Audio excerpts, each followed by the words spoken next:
Billionaire ঈশ্বরমুখ ব্লকের ADC ভিলেজে Harisadhan পাড়ার তৈগামারি ছড়া থেকে এক যুবকের মৃতদেহ উদ্ধার হয়। মৃত যুবকের নাম কমল ত্রিপুরা, বাড়ি শিবপুর এডিসি ভিলেজের রথি কুমার পাড়াতে।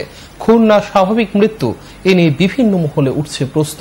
তবে মৃতার পরিবারের পক্ষ থেকে খুনের অভিযোগ তোলা হয়েছে। শিবপুর এডিসি ভিলেজের রথি কুমার পাড়ার কমল ত্রিপুরা নামে এক যুবকের মৃতদেহ হরিসাধন পাড়ার তৈগামারি ছড়া থেকে উদ্ধার হয়। মৃত কমল ত্রিপুরার ছোট ভাই রাজু মানিক ত্রিপুরা জানায়, রেকার টাকা অনেকদিন ধরে পাচ্ছে না কমল ত্রিপুরা। এ নিয়ে গত মঙ্গলবারে সন্ধ্যায় শিবপুর বাজারে স্থানীয় কয়েকজনের সাথে বচসা বাঁধে। এই বচসাকে কেন্দ্র করে কমল ত্রিপুরাকে মারধর করা হয় বলে অভিযোগ করে মৃতার ভাই। সেই দিন থেকে কমল ত্রিপুরা নিখোঁজ ছিল। বুধবার বিকেলে মৃতদেহ উদ্ধার হয় তৈগামারি ছড়া থেকে। মৃতদেহ উদ্ধারের খবর শুনে রাজু মানিক ত্রিপুরা ঘটনাস্থলে গিয়ে মৃতদেহ দেখতে গিয়ে শনাক্ত করে কমল ত্রিপুরাকে। কি নাম তার? কমল ত্রিপুরা। কি হয়েছে ঘটনাটা?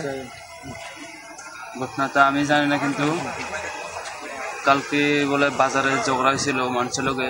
আমি শুনছিলাম যে আমি তো শ্বশুর বাড়িতে গেছিল, আমি বিকালে শুনছি যে বাজারে গেছে, আমি খরচা করতে বাজারে যাই, শুনছে যে মানুষ মারা গেছে আমরা গ্রামে বলে, একটা দীর্ঘটি একটা বলে পাইছে। আমি চাইছি যে পরে আমার ভাই না। কে সঙ্গে কি ঝগড়া হয়েছে? ঝগড়া হয়েছে বলে কালকে বাজারে, বাজারে। কার সঙ্গে জানি না, এটা কার সঙ্গে এখনো কইতে পারে না। আমরা 11টা সবাই পাইছি, কিন্তু আবার 11টা বর্তমান দিচ্ছি না, বই দুটো আছে অ্যাকাউন্টটা। তো একটা অ্যাকাউন্টে বলে টাকা ঢুকছে আর একটা ঢুকছে না বলে, বাবা 1000 টাকা 3বার লয়ে গেছিল, পাইছি না।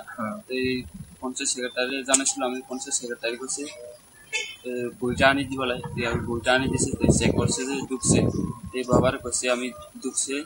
এসডিপিও সৌম্য দেববর্মা, ওসি রাজীব দেবরাজ সহ বিশাল পুলিশ বাহিনী ছুটে যায় ঘটনাস্থলে। মৃতদেহ উদ্ধার করে বিলুনিয়া হাসপাতালের মর্গে নিয়ে আসে ময়না তদন্তের জন্য। মৃতদেহের গলায় কালশিটের দাগ, বুকে আঘাতের চিহ্ন থেকে মৃতার পরিবার ও সংশ্লিষ্ট এলাকার জনগণের অভিযোগ, পরিকল্পিতভাবে খুন করা হয়েছে কমলকে। ব্যুরো রিপোর্ট, চ্যানেল দিনরাত।